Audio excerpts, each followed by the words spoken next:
تعلیم نہیں کی گئی ہے کہ ایسے 2 رکعت نماز پڑھو، یہ آپ کو قرآن میں نہیں پڑھے گا ملے گا۔ پیغمبر نے فرمایا کہ جیسی نماز مجھے پڑھتے دیکھو ویسی نماز تم پڑھو، یہ پیغمبر نے نماز کے لیے کہا۔ رکعتیں انہوں نے بتائیں، تعداد انہوں نے بتائی۔ تو بھائی جس طرح سے حکم نماز قرآن سے ملا ہے، طریق نماز پیغمبر سے ملا، اسی طرح سے حکم امامت قرآن سے ہم نے لیا ہے، اور تعداد امامت نام ائمہ کے یہ ہم نے پیغمبر سے لیے۔ ہمارے بعد 12 جانشین ہوں گے، 12 خلیفہ ہوں گے، اور پیغمبر نے تو ہاتھوں پر بلند کر کے غدیر میں پہچنوا بھی دیا کہ من کن تو مولا ہو فہذا علی مولا، جس کا میں مولا ہوں اس کے یہ علی مولا ہے۔ صلو علی محمد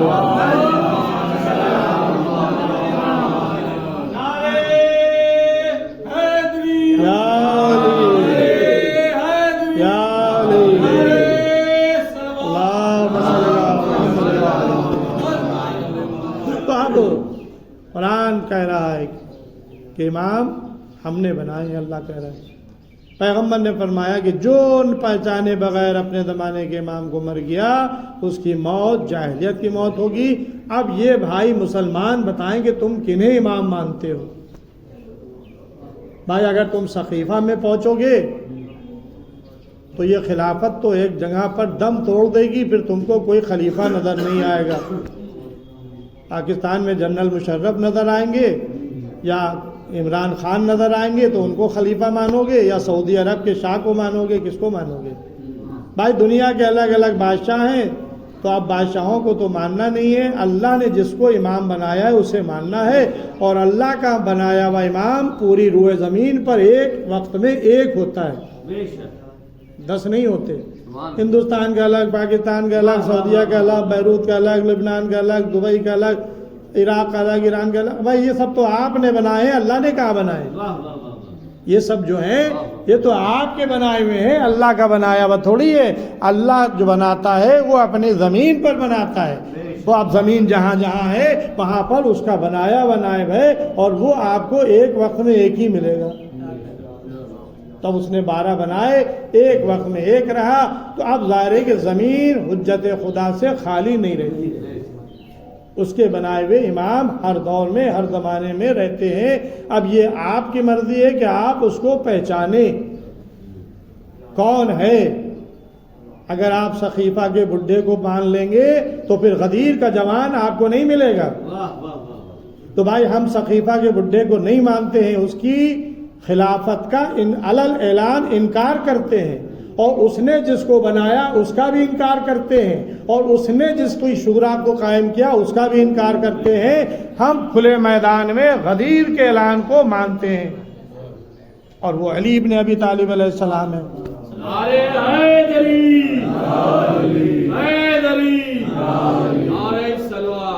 اب مولا علی جب جائیں گے تو وہ بتا کے جائیں گے میرے بعد کون؟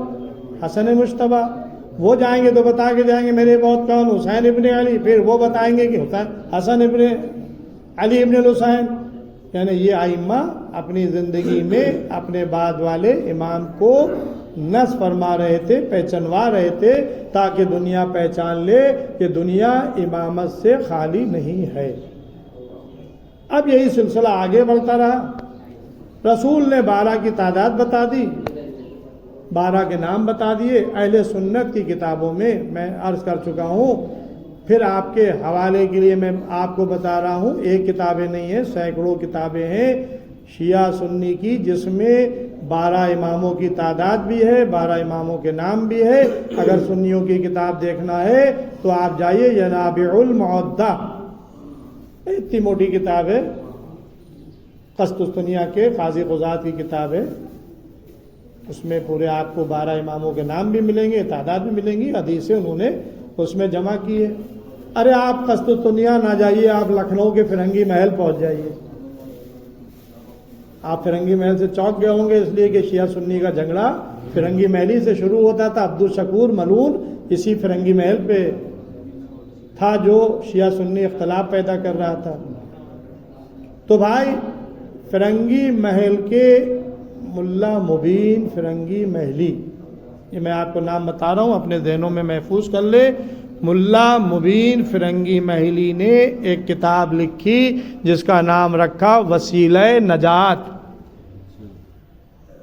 وہ اردو میں بھی ہے اور فارسی میں بھی ہے، میرے پاس لائبریری میں ہے، اس لیے میں آپ سے کہہ رہا ہوں، میں نے پڑھی ہے، فارسی میں بھی ہے اردو میں بھی ہے، بیچ میں اس کا متن ہے، فارسی میں حاشیہ ہے، پورا 2 زبانوں میں وہ کتاب ہے، فارسی اور اردو. اس کا نام ہے وسیلہ نجات. ٹاپک کیا ہے؟ 12 اماموں کے حالات. یعنی انہوں نے ملا مبین فرنگی محلی نے بتایا اگر کوئی نجات کا وسیلہ ہے تو یہ 12 ہیں، اس کے علاوہ کوئی نہیں ہے. یعنی انہوں نے سقیفہ سے نہیں لیا، انہوں نے سقیفہ کے بنائے ہوئے کو نہیں مانا، انہوں نے بنائی ہوئی شورا کو تسلیم نہیں کیا، بلکہ ملا مبین فرنگی محلی نے وسیلہ نجات میں 12 اماموں کا ذکر کیا. امام علی سے شروع کیا، امام عصر پہ ختم کیا. ایک نعرہ صلوات.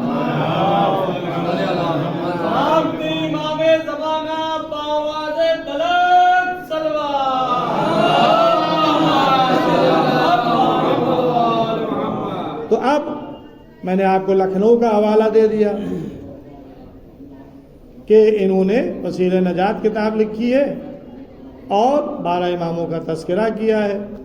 تو 12 امام سقیفہ سے نہیں ملیں گے، 12 امام غدیر سے ملیں گے.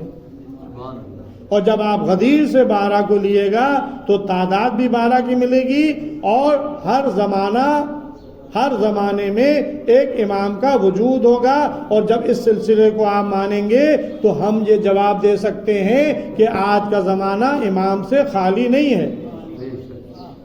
آج بھی ہمارے زمانے کا امام زندہ ہے اور پردہ غیب میں ہے. صلوات محمد. ابھی چند دن کے بعد ولادت کی تاریخ آ رہی ہے، 15 شعبان، بڑی مبارک تاریخ ہے. یہ رات جو نیم شعبان کہلاتی ہے، یہ اگر شب قدر کے بعد کوئی عظیم رات ہے تو نیم شعبان ہے. اس دن بھی اعمال ہیں، دعائیں ہیں، خصوصاً دعائے کمیل اس رات کے پڑھنے کی ہے. 4 رکعت نماز ہے، دعائیں ہیں، تسبیح ہے. کیوں؟ اس رات میں ہمارے زمانے کے امام کی آمد ہے. ولادت باسعادت کی تاریخ ہے. صبح کا وقت تھا، نماز فجر کا، جب ہمارے زمانے کا امام اس دنیا میں آ رہا تھا. نرجس خاتون کا بیٹا امام حسن عسکری علیہ السلام کا لخت جگر.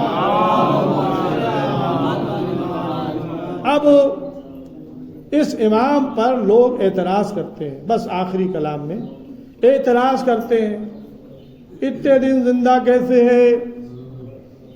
کب پیدا ہوا تھا؟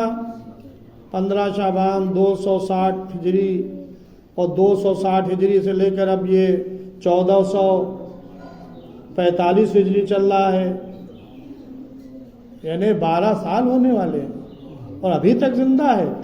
تو بھائی آپ نے تاریخیں پڑھی کہاں ہیں؟ جناب آدم کی عمر کیا تھی؟ جا کے تاریخ میں پڑھیے. جناب نوح کی عمر کیا تھی؟ تاریخ کو اٹھا کر دیکھیے. ارے جس کو آپ کافی کہتے ہیں اسی کو آپ دیکھ لیں قرآن کو. بھائی قرآن میں جناب نوح کی صرف تبلیغ کا ذکر آیا ہے کہ 50 کم 1000 سال، یعنی 950 سال جناب نوح علیہ السلام نے اپنی امت میں رہ کر تبلیغ کی ہے. تو ظاہر ہے کہ جو 950 سال تبلیغ کر رہا ہے پھر اس کی عمر کتنی ہوگی؟ تو بھائی طول عمر پہلے زمانے میں اللہ نے لوگوں کی عمروں کو زیادہ رکھا تھا. اب یہ کم ہونے لگی ہیں، ظاہر ہے کہ اس کے اسباب ہیں. پہلے اتنی بیماریاں کہاں تھیں؟ جو بیماریاں آج رائج ہو گئی ہیں، پہلے اتنی بیماریاں ہی نہیں تھیں. ظاہر ہے یہ بیماریاں بھی ہمارے ہاتھوں کی لائی ہوئی ہیں. اصلی چیزوں کو جب نقلی کر دیا جائے گا یا ملاوٹ کر دی جائے گی تو یہی حال ہوگا. ہر چیز میں ملاوٹ، ہر چیز مصنوعی بنائی ہوئی. اب اس ٹاپک میں مجھے نہیں جانا ہے، تحقیقات کرنے والے تحقیق کر لیں کن کن چیزوں میں. پہلے دودھ میں پانی ملایا جاتا تھا، اب دودھ میں پانی نہیں ملایا جاتا، اب دودھ بھی نقلی بننے لگا ہے. سب واٹس ایپ پہ آج کل زمانہ ہے واٹس ایپ کا، ہر ایک کے ہاتھوں میں وہ سب چیزیں آتی ہیں. تفصیلات میں ان سب چیزوں میں مجھے نہیں جانا ہے، میں تو اصلی چیز کا ذکر کر رہا ہوں، نقلی چیزوں کا ذکر اس منبر سے کیا کروں۔ اصلی چیز کون ہے؟ امامت، جو ہماری نجات کا ذریعہ ہے۔ تو آپ اعتراض کرتے ہیں کہ وہ ابھی تک کیسے زندہ ہے؟ بھائی زندہ کون رکھتا ہے؟ موت و حیات کا خالق کون ہے؟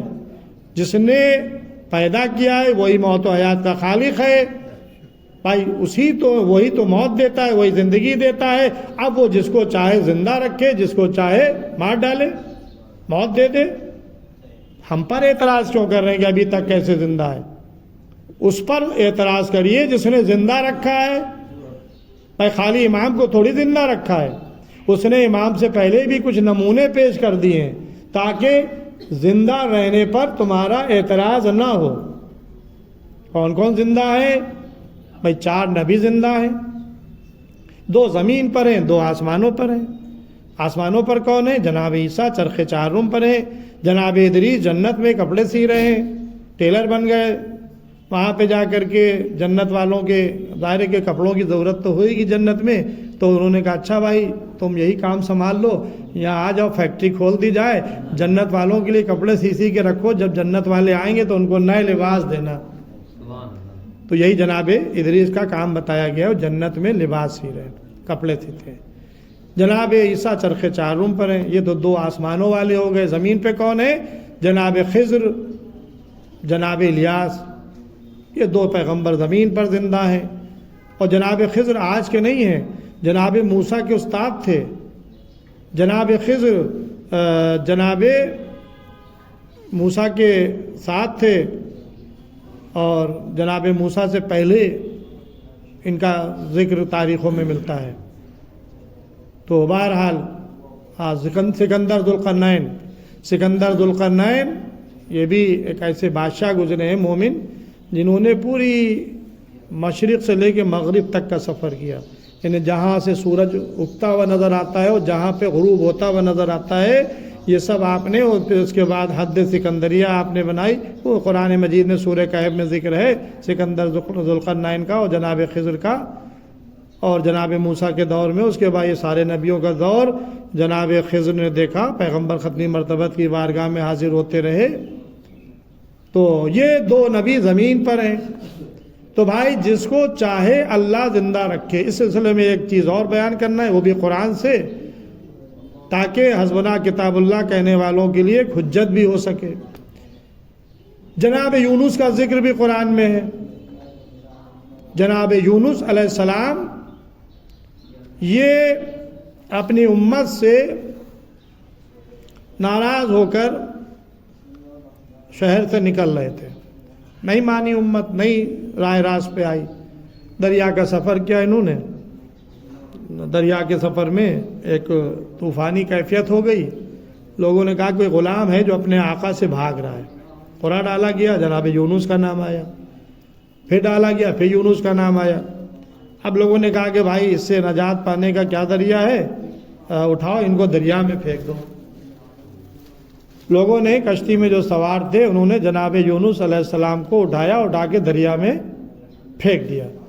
جیسے ہی دریا میں پھینکا، ایک مچھلی منہ کھولے ہوئے کھڑی ہوئی تھی انتظار میں، آؤ بھائی آؤ میرے گھر میں آؤ۔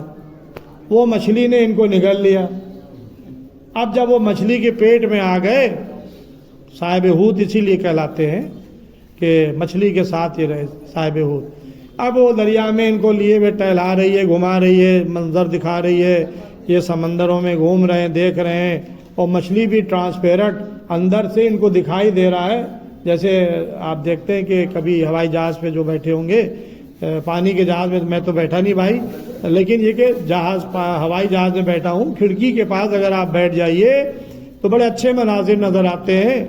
کبھی اس کا پنکھ پھیلا ہوا نظر آتا ہے، کبھی ابر کے اندر سے ہوتے ہوئے ہم لوگ نکلتے ہیں، کبھی بارش کے چھینٹے نظر آتے ہیں، کبھی بلندی سے جو ہے چھوٹے چھوٹے مکان، چھوٹے چھوٹے درخت اور بسیں یہ سب چلتی ہوئی نظر آتی ہیں۔ یہ منظر ہم لوگ ہوائی جہاز کے اندر سے بیٹھ کر دیکھتے ہیں۔ بھائی یہی کیفیت مچھلی کی بھی تھی کہ مچھلی کے پیٹ میں تو تھے، لیکن یہ دیکھ رہے تھے کیا کیا اللہ نے اس دریا میں چیزیں خلقی ہیں، مختلف قسم کے جانور، مختلف قسم کے جواہرات، یہ سب دریا کی زینت ہیں، دریا کے اندر اللہ نے پیدا کیے ہیں۔ یہ سب اس کو ملاحظہ کرتے ہوئے جناب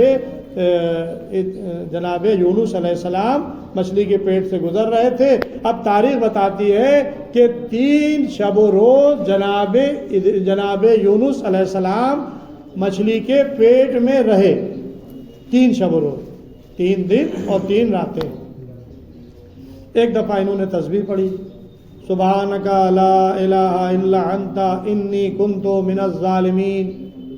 بس جیسے ہی انہوں نے تسبیح پڑھی، مچھلی نے کنارے لا کے ان کو اگل دیا، یعنی وہ تسبیح الہی کی گرمی کو مچھلی برداشت نہیں کر سکی اور اس نے لا کر ان کو کنارے پر اگل دیا۔ اللہ نے کدو کا پیڑ اگا دیا، کدو کے پتے نکل آئے، ان کو ہوا دینے لگے اور ان کے مچھلی کے پیٹ میں رہنے سے جو ان کے جسم بالکل گھلنے لگا تھا اس کو وہ خشک ہونے لگا اس کی ہوا سے، اور یہاں تک کہ جناب یونس علیہ السلام بالکل فٹ ہو گئے، صحت یاب ہو گئے۔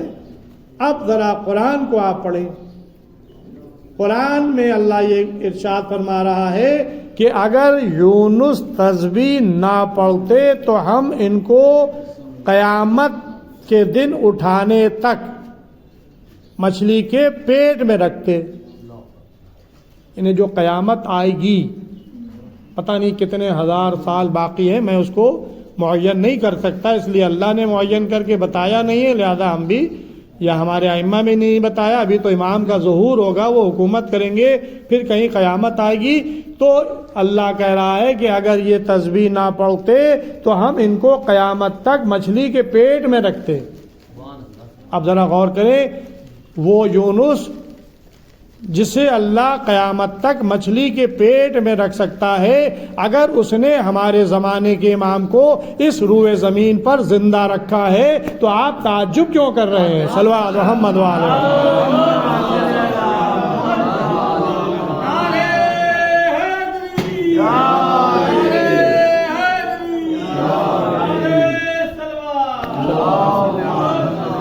بس یہ ہے قدرت کا کرشمہ، اس نے امام معین کیے ہیں، آپ اس کو پہچانیں، چاہے وہ ظاہر میں ہو چاہے وہ پردہ غیب میں ہو۔ آپ کا ایمان ہونا چاہیے، آپ کی معرفت ہونا چاہیے کہ بھائی اللہ نے امام بنائے ہیں، 12 امام بنائے ہیں، اور اس 12واں ہادی آج زندہ ہے، پردہ غیب میں ہے، جب حکم خدا ہوگا تب وہ ظاہر ہوں گے۔ اللہ نے ان کو بقیت اللہ قرار دیا ہے، صاحب امر قرار دیا ہے، اولی الامر قرار دیا ہے۔ ہمارے زمانے کا امام زندہ ہے جو 15 شعبان سن 255 ہجری میں سامرہ کی زمین پر پیدا ہو چکا ہے، جس کی والدہ گرامی جناب نرجس خاتون ہے، جس کے پدر بزرگوار امام حسن عسکری علیہ السلام ہیں۔ بس یہ آپ کا ایمان ہونا چاہیے، آپ کا یقین ہونا چاہیے، اور اللہ نے امام حسن عسکری علیہ السلام کی شہادت کے موقع پر اس آخری امام کو پہچنوا دیا، دنیا پر ظاہر کر دیا، تاکہ دنیا دیکھ لے کہ 11واں گیا ہے تو 12واں ہادی پیدا ہو چکا ہے۔ لوگ یہ سمجھ رہے تھے کہ کوئی ہے ہی نہیں، 11واں چلا گیا، اب کوئی نہیں ہے، زمین خالی ہو گئی امامت سے، ایسا نہیں ہے۔ اسی لیے امام حسن عسکری علیہ السلام کے بھائی نے جھوٹا دعوی امامت کیا تھا، جعفر ان کا نام تھا، انہوں نے جھوٹا دعوی امامت کیا تو ان کو جعفر کذاب کہا گیا، بعد میں انہوں نے توبہ کی تو ان کو جعفر تواب کہا گیا۔ یہ نقوی سادات جو ہیں یہ جعفر تواب ہی کی نسل سے، انہوں نے جھوٹا دعوی امامت کیا تھا، جعفر کذاب کہلائے، بعد میں توبہ کر لی تو پھر ان کو معاف کر دیا گیا، ان کو جعفر تواب کہا جانے لگا۔ تو یہ 11ویں امام کے بھائی تھے، 12ویں امام کے چچا تھے، ان کو تک یہ نہیں معلوم تھا کہ 12واں ہادی اس دنیا میں آ چکا ہے۔ انہوں نے دعوی امامت کر دیا، لوگ ان کے پاس آنے لگے، بھائی کا جنازہ اٹھا۔ اب تاریخیں یہ بتاتی ہیں کہ مولا علی، کسی امام، مولا علی سے لے کر آخری امام تک، 11ویں امام تک، کسی امام کا جنازہ اس شان و شوکت کے ساتھ نہیں اٹھا جس شان و شوکت کے ساتھ ہمارے آپ کے 11ویں امام کا جنازہ اٹھا۔ تفصیلات میں مجھے نہیں جانا ہے، سارے ائمہ کی تاریخ آپ کے سامنے ہے۔ 11ویں امام کے جنازے میں بادشاہ بھی شریک، وزراء بھی شریک، علماء بھی شریک، عوام بھی شریک، بہت بڑا جمع غفیر 11ویں امام کے جنازے میں تھا۔ جہاں نماز جنازہ ہونا تھی وہاں جنازہ جا کر رکھ دیا گیا۔ جعفر طواب اپنے بھائی کی نماز جنازہ پڑھانے کے لیے آگے بڑھے، بس سبھی چاہتے تھے کہ نماز جنازہ پڑھائیں کہ ایک کمسن شہزادہ جس کے چہرے سے جلال امامت آشکار تھے وہ ظاہر ہوا، اپنے چچا کا دامن پکڑ کے کھینچا، اے چچا ہٹے، یہ میرا حق ہے، میں اپنے بابا کی نماز پڑھاؤں گا۔ بس عزیزوں، جعفر طواب کے اوپر روب اور دبدبا اپنے بھتیجے کا طاری ہوا، پیچھے ہٹ گئے۔ یہ کمسن شہزادے امام زمانہ آگے بڑھے، اور آگے بڑھنے کے بعد انہوں نے اپنے بابا کی نماز جنازہ پڑھائی۔ دنیا نے دیکھ لیا کہ 11واں گیا ہے لیکن 12واں ہادی دنیا میں آ چکا ہے، زمین حجت خدا سے خالی نہیں ہے، یہ ہے زمانے کا امام، اس کی معرفت ہر ایک مسلمان پر فرض ہے۔ بس عزیزو، مجلس تمام ہو گئی۔ ایک مرحومہ کے سال ثواب کی مجلس تھی، میں نے امام زمانہ علیہ السلام کا ذکر آپ کے سامنے کیا۔ امام زمانہ علیہ السلام نے اپنے پدر بزرگوار کو غسل بھی دیا، کفن بھی پہنایا، ان پر نماز جنازہ بڑے مجمع کے ساتھ پڑھی، اور ان کو سامرہ کی سرزمین پر جہاں ان کے دادا امام علی نقی علیہ السلام کی قبر تھی وہیں پر اپنے بابا کو دفن کر دیا۔ یعنی باپ بیٹے 10ویں امام اور 11ویں امام یہ دونوں ایک ہی گنبد کے نیچے دونوں دفن ہیں۔ مولا امام زمانہ علیہ السلام جب آپ اپنے بابا کو غسل و کفن دے رہے تھے، نماز جنازہ پڑھ رہے تھے، دفن کر رہے تھے، آپ کو کوئی روکنے والا تو نہیں تھا، کسی نے آپ کو منع تو نہیں کیا، لیکن ہائے ذرا کربلا کے میدان میں آئیے، آپ کے جد حسین جن کی لاش زمین گرم پر پڑی ہوئی ہے، لاش کے ٹکڑے، جسم کے ٹکڑے ٹکڑے ہو چکے ہیں۔ 11 محرم کی صبح کو یزیدی لشکر نے اپنے کشتۂ نجس پر نماز جنازہ پڑھی، انہیں دفن کیا۔ اب ذرا غور کریں، بہن زینب پر کیا گزر گئی ہوگی، سکینہ پر کیا گزری ہوگی، ارے اس جوان بیٹے پر کیا گزری ہوگی۔ تاریخ بتاتی ہے کہ جب یہ قافلہ چلا تو شہداء کے لاشیں جہاں پر پڑے ہوئے تھے وہاں سے قافلہ گزرا۔ چوتھے امام کی عجیب حالت ہوئی، جناب زینب نے اپنے کو ناقے کی بلندی سے بھائی کی لاش پر گرا دیا، جسم کے ٹکڑوں کو اکٹھا کرنا شروع کیا۔ ابھی بھائی کے لاشے پر بہن تھی کہ ایک مرتبہ سید سجاد پر نگاہ پڑی، بھائی کا لاشا چھوڑا، بھتیجے کے قریب آ کر آواز دی، اے بیٹا سید سجاد اپنے کو سنبھالو، یہ تمہاری کیا حالت ہے؟ ارے مردوں میں تمہارے علاوہ کون ہے؟ قریب ہے کہ تمہاری روح جسم سے پرواز کر جائے۔ بھئی یہ سننا تھا کہ چوتھے امام فرماتے، پھوپھی اماں آپ نے نہیں دیکھا ان ظالموں نے ارے اپنے کشتۂ نجس کو دفن کر دیا، ان پر نماز جنازہ بھی پڑھی، لیکن ہائے